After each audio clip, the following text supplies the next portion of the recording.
Hey y'all, my name is Dr. Rebecca Medansky and I am a pelvic floor physical therapist and the owner of Lady Bird PT, a clinic in Austin, Texas that specializes in helping folks maintain their pelvic health across the reproductive lifespan.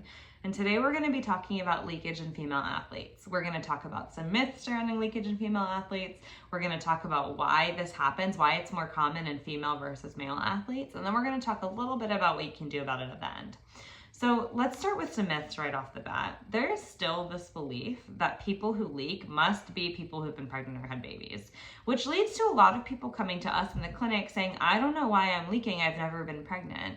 But that's just not the case. And all we need to do to disprove this theory that leakage is exclusively a problem for pregnant and postpartum people is looking to the literature. There is literature assessing leakage in middle school girls and high school girls and collegiate athletes and then in older athletes, both amateur and professional. And we see significant rates of urinary incontinence in all of those age groups. Anywhere from about a third to a half of female athletes are leaking, with female athletes being more likely to leak than their sedentary counterparts, which is pretty interesting. So this idea that you had to have been pregnant or that leakage is exclusively reserved for pregnant and postpartum folks is just not the case. We see children who leak, we see people who've never been pregnant leaking later into life as well. So why is this happening? And specifically, why are female athletes at such higher risk of urinary incontinence than male athletes?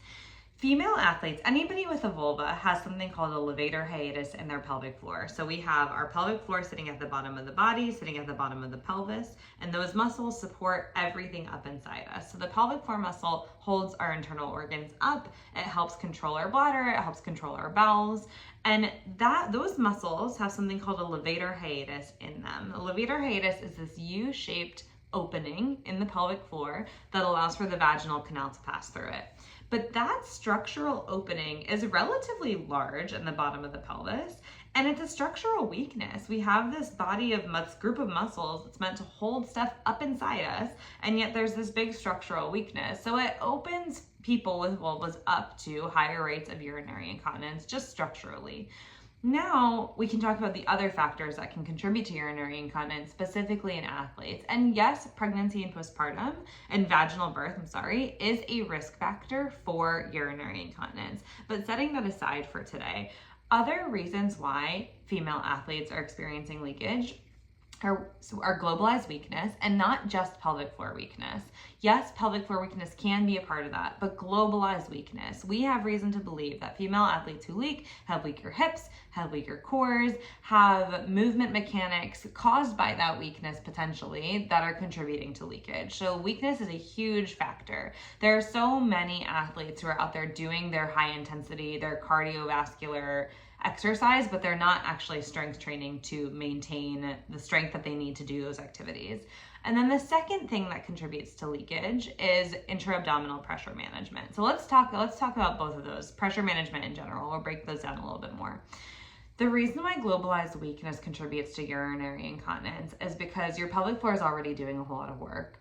Now when we're adding impact, like running or like high intensity interval training, and we're landing, and your pelvic floor is responsible, again, for keeping everything up inside you, if it doesn't have the strength to absorb that additional force, it's gonna fail. And failure can look like urinary incontinence. When somebody runs, they can have up to 7 times their body weight of force traveling through their pelvic floor with each step. That is wild. That is significant. But remember I said it's not all about pelvic floor weakness, and it's not, because your pelvic floor doesn't work in a vacuum. Your glutes work to support your pelvic floor. Your core works to support your pelvic floor. And all of those muscles work to help you create movement patterns that better absorb shock so that your pelvic floor doesn't have to do as much work. So while I cited that number, 7 times the force of your body weight can travel through your pelvic floor, if we alter running form, we can get that down to 2 to 3 times the weight of your body weight traveling through your pelvic floor. So even by not strengthening your pelvic floor, if we strengthen your glutes and your hips and your quads, and you can alter your running mechanics as a result of that strength, your pelvic floor has to do less work. It's less likely to fail, less likely to contribute to urinary incontinence. So that is the globalized weakness side of this. Then there's the pressure management side of this. So when we lift a weight, we have something called intra-abdominal pressure that increases. Intra-abdominal pressure is literally pressure in your abdomen. When I go to pick something up, the pressure in my abdomen increases, the force on my pelvic floor increases. Now, let's imagine lifting something really heavy. When I go to lift something really heavy, the force in my abdomen increases and it pushes into my abdominal wall, into my sides, into my back, up into my diaphragm, and down into my pelvic floor. Picture a core canister, right? And if I'm not strong enough from all of those sides to meet that force where it is, which is why incontinence tends to increase as we lift heavier, not heavier in an objective number, but heavier for ourselves. So for me, lifting 50 pounds might not be too heavy in a squat, but lifting 100 pounds is heavy. For somebody who weight trains a lot more than I do, 100 pounds could be light. For somebody who weight trains less than me, 50 pounds could be really heavy. So there's no objective number here. It's all based on your personal strength. But if you lift something heavier than your strength is capable of supporting, then pressure is going to travel to the path of least resistance. And we already talked about that levator hiatus, that structural weakness in the pelvic floor. So for a lot of folks, the path of least resistance is the pelvic floor, which is why we see urinary incontinence in weightlifters.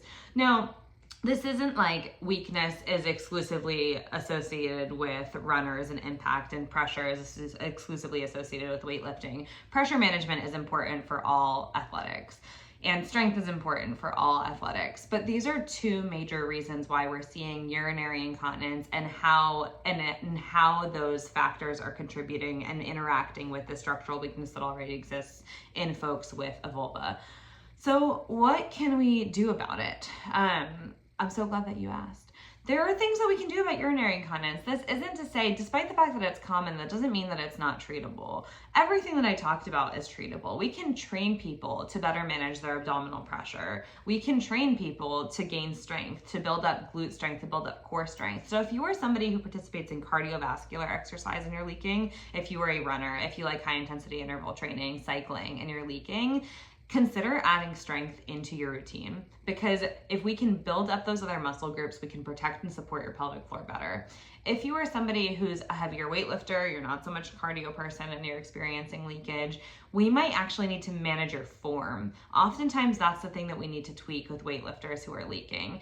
It's not necessarily a weakness issue, especially if you're watching us and you're like, well, I'm really strong. That's not the problem. We might need to tweak the way that you're lifting and the way that you're managing that intra-abdominal pressure to place less stress on your pelvic floor.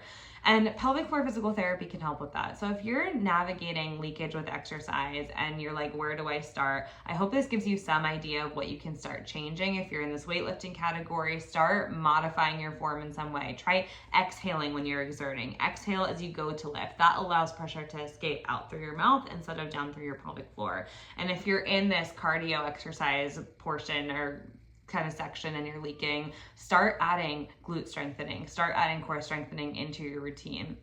Both of these things take time to improve, but they absolutely can improve. And if you have questions, feel free to comment below. And if you'd like to work with us either in Austin or virtually, email contact@ladybirdpt.com and we'd be happy to get you started. But thank you so much for listening, and I hope you have a great day.